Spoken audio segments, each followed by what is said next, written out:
Hello and welcome to another installment of Talking Trash. As always, I'm your host Fizz, and if you aren't already, please consider subscribing. My statistics show that around 20% of the people that watch my videos aren't actually subscribed. So if you want to help me out and help the channel out, please consider subscribing. Also, if you have any suggestions for movies you want me to talk about in the future, please leave them down in the comments below. I try and read every single comment I get. This time around, I decided to watch the absolute masterpiece that is Suburban Sasquatch. Now, this is one of those movies that I've been wanting to watch for years. Literal years I've been trying to get my hands on this thing, but I just haven't been able to. Until now. It's available right now on Amazon Prime, so if you have that, you can watch it. I also believe it's available on Tubi with ads, so I fully recommend anyone who loves bad movies to watch this thing. It is a treat. I mean, just take a look at this poster. It tells you everything you need to know. I feel like the best way to set your expectation for this thing is to just let the opening attack scene play out. So I want you to know that I have not edited this footage in any way. This is the way that it is intended to be viewed.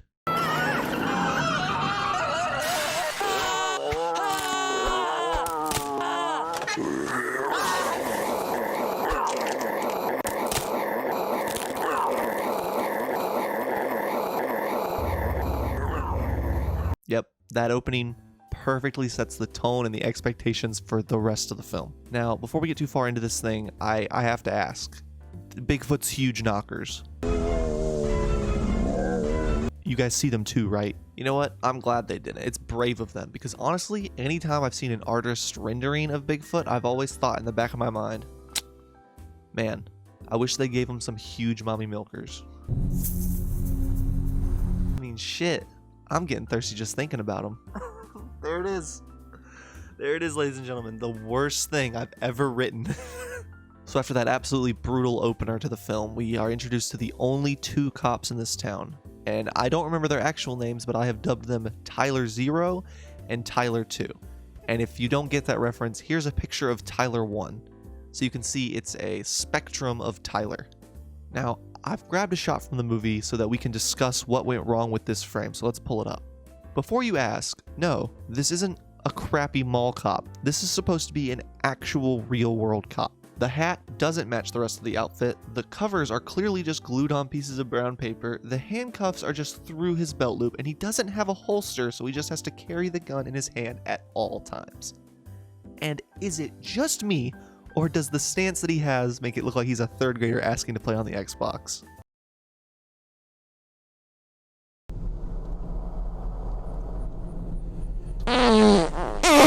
Throughout the film, we learn that Bigfoot isn't just some creature in the woods. He's actually a force of nature. Well, why don't you just kill it all together? And how would you do that? Can you kill things like the common cold? Can you eliminate any power of nature, such as the wind, a tornado, earthquakes? That's right. Bigfoot is on the same level as a tornado. This movie adds some very interesting lore to the Bigfoot iconography, like how he can just phase in and out of existence. He's also apparently only allowed to make one sound, and oh boy, do they play that bitch on loop.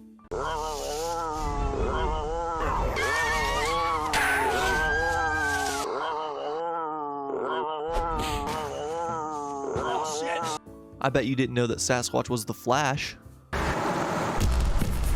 Or that you can only kill him with kryptonite. Which I guess makes him Superman and not the Flash. Do you bleed? So we end up meeting some Native Americans and learn that they're the ones in charge of keeping Sasquatches in check, but we only meet two of the people in this tribe who just happen to be a Latino woman in her 20s and this Italian grandpa. Italian grandpa informs our heroine that she needs to follow her spirit guide in order to hunt down the Bigfoot and kill it. All creatures on this island must be delivered from evil. I am ready. Her spirit guide animal thing is a bird. And the reason I put that in quotations is because, well, yeah. You were coming to me. You were coming to me on the night of my daughter's wedding to ask me, how do you kill a Bigfoot? And I'm here to tell you, you gotta fucking follow the bird. You gotta follow the CGI of bird in the sky. He's gonna take you to where you need to go. Grandfather, do you have faith in my skills? Listen. Don't ask questions. Just to go. Yes, grandfather. We also got our main character, Rick, who's a wannabe investigative reporter. I thought I was the storyteller in the family. And coincidentally, Tyler Zero and Rick are good friends, and so Tyler Zero calls up Rick and informs him of the Sasquatch murders, though of course they don't think it's a Sasquatch, they assume it's a psycho, a bear, a mountain lion, something. They're anything but the Sasquatch, of course. So Rick is getting sort of an inside scoop on these murders that are happening, because the two cops in this town are trying to keep it hush-hush, and so Rick takes this to a news editor without having written anything about it and tries to get money from him. And so the news editor just roasts the fuck out of him nonstop. Right. Anyway, it seems that there's been another death in the same area. Hey, did you just hear that? Your IQ just hit the floor while we were talking. After this, we are introduced to the #1 mom in the world. Saw a monster outside. You did? What did he look like? He was big and hairy and he had huge fangs. Okay, well, you know, monsters don't really exist. Why don't you go outside and play? Monsters are not real, like the boogeyman or your father. They're not really there. Holy shit, talk about a messy divorce. Imagine if your strategy for having a divorce with a kid was just to gaslight them into believing that they never had a father. Hello? Hey, honey, do you have a moment to talk? Yeah, I'm in the middle of recording a video. What's up? I want to get a divorce. What do you mean you want to get a divorce? I mean, I want to divorce your broke ass. Well, You're broke. You don't what have about the any money. kids? I don't give a shit about the kids. Get a lawyer. All right. Yeah, I'll get my lawyer. Good. All Goodbye. right, bye. Daddy, was that Mommy? I've got to think fast. How do I explain to him that we're getting a divorce? Think. I've got it. No, it wasn't. It sounded You've like never had a mom. What are you do you mean? talking about? She was here this Are you morning. crazy? She made You've me never breakfast. had a mom. There's never been a mom in this house. How was I born then? That doesn't make any Get out. sense. So this time around, when the Sasquatch attacks, instead of eating her like he's done the rest, he decides to drag her away into the distance.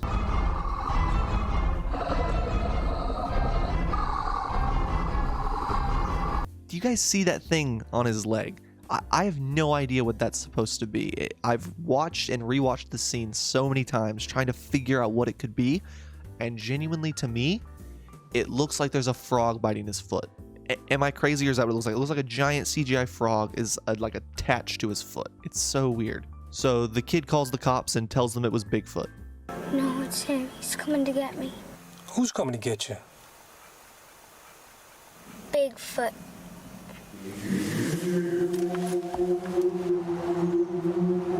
What the fuck was that music? So from here we see these two walking through the woods and uh-oh, Bigfoot attack. For some reason in this movie, anytime there's like an attack scene or a chase scene of some kind, they play this absolute banger music.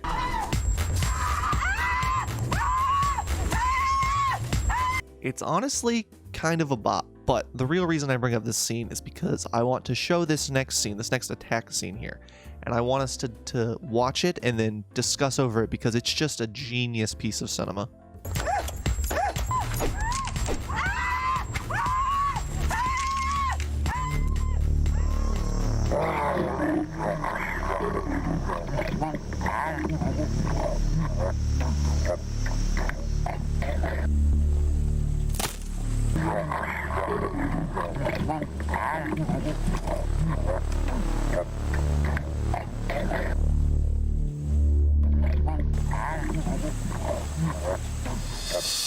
Okay, so Bigfoot attacks this lady and we see her arm fly in the air, only to then cut to a new shot and her arm is back. He proceeds to rip it off again and begins eating it, only for the film to fade out and back in to reveal, oh, he ate the rest of her before the arm he ripped off first. Like, how can one movie, let alone one scene, be so incompetent? It's incredible, and it's why I love this movie. So while this is going on, we get our first glimpse of a showdown between the heroine who's been tasked to fight him, Tala, and the Sasquatch. And if I had to choose one word to describe it, it would be epic.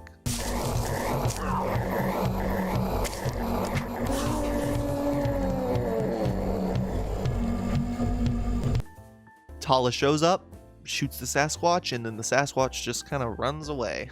It's great. Epic. Epic is the word. Because the world is a burning ocean. Anyways.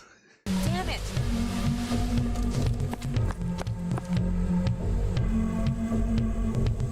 The Tylers arrive on the scene, and so Tyler Zero, of course, calls Rick, and when Rick shows up, he finds one of those kryptonite arrowheads, but instead of informing the police, he instead decides to keep the evidence and obstruct justice. So because of these new murders, they put Tyler Zero on patrol to sort of try and see if they can catch something, and before too long, the Sasquatch shows up.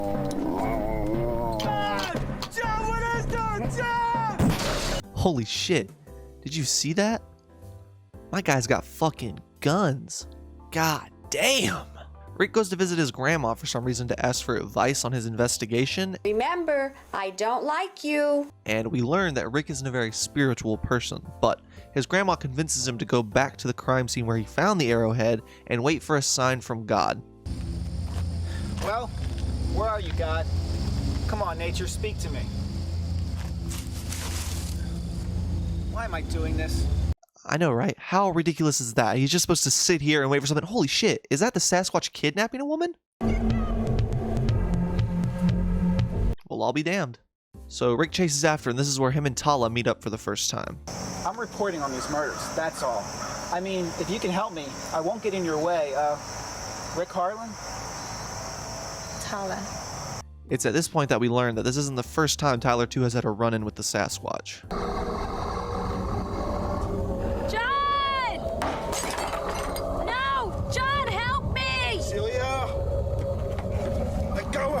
So now that the Tylers are both caught up to speed, they decide to call up the boys to try and handle this Sasquatch problem. Fizz, got a job for you and the boys.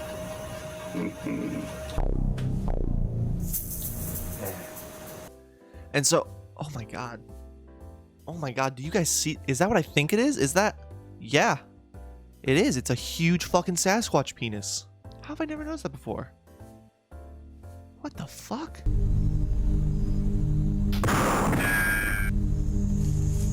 That's right, we've got it now. Wait, so what was the point of the sight, the crosshair on the screen? He was using an unsighted desert eagle to shoot at him. Why was there a scope on the screen? That's so stupid. Also, I just want to add that this guy looks like the dark timeline of Steve Carell. And so now we get a montage of all the boys shooting their guns at Bigfoot.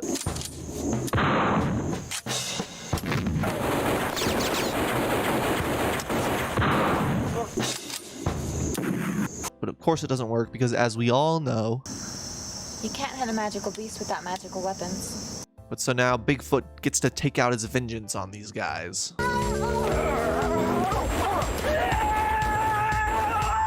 Oh shit, that beat kicked back in. Your shots, I don't know what it is. Your shots.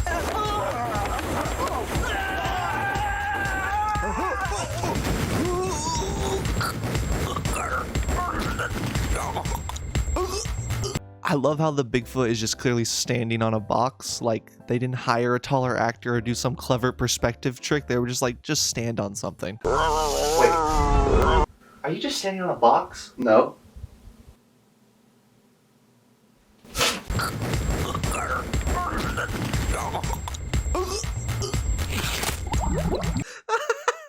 Oh my god.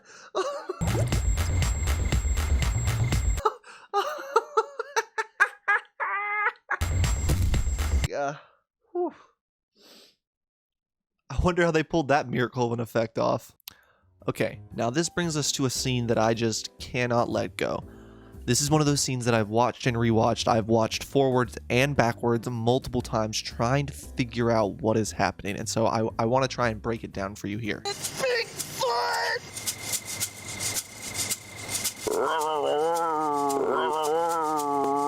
So on first glance, you would think that the man was pissing himself, right? But if you look closely, you'll see that on his face, it looks like he's smiling.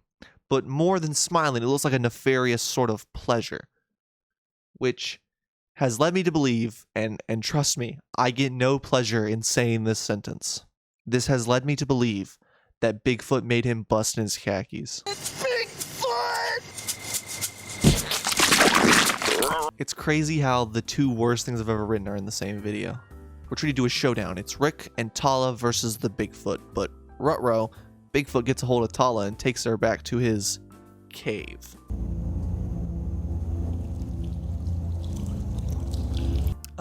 Sure, this is a cave. I totally believe you, movie. What's happened to you? It's awful. He... Made you watch Chud? No. I really don't feel good about what the movie just implied happened to that girl, so we're just gonna keep on moving. Rick follows the bird to the cave and ends up saving Tala. How did you find me? I don't know. I was just lucky. On the way out of the cave, Mr. Sasquatch ends up catching up to him and gets a pretty good hit on Rick.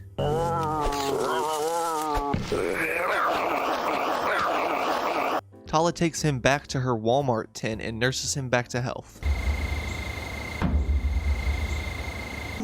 I've carved this for you. It's a turtle shell made from pine wood.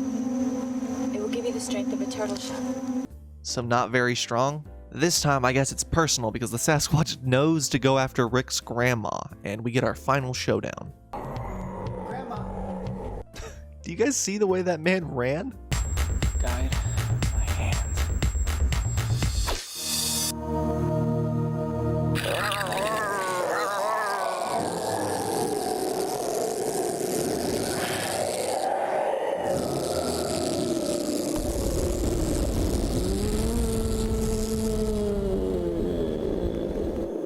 Wow, eat your heart out, Death Star explosion. There's a new big boy in town. Rick now has to nurse Tala back to health without any knowledge of how to do any of that, but somehow he succeeds, I guess. Fate or whatever? This is nature's way.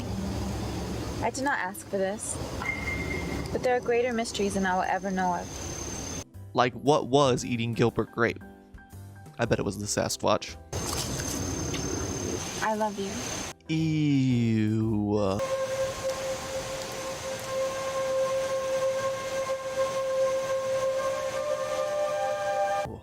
I think I'm gonna be sick.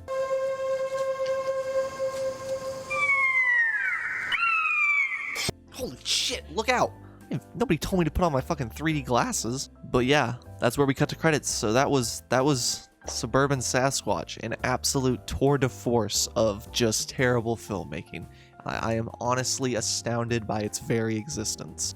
I really did love watching this though. Like I said earlier, I've been waiting years and years to watch this. It's been on my list for a long time, and I was really getting worried that, you know, the hype I was building up and the amount of time that had passed would not, you know, the movie wouldn't be able to live up to it, but it exceeded all my expectations. There's a lot of bad movies, there's a couple of dull parts in them or whatever, but this is just non-stop stupidity. It never stops getting dumber. It's amazing. I fully recommend you watch this on your own time. There's no substitute for watching the real thing. And there's a lot of things that I left out, like this scene here where Bigfoot rips off a man's arm and then throws it so hard at another man that that guy passes out.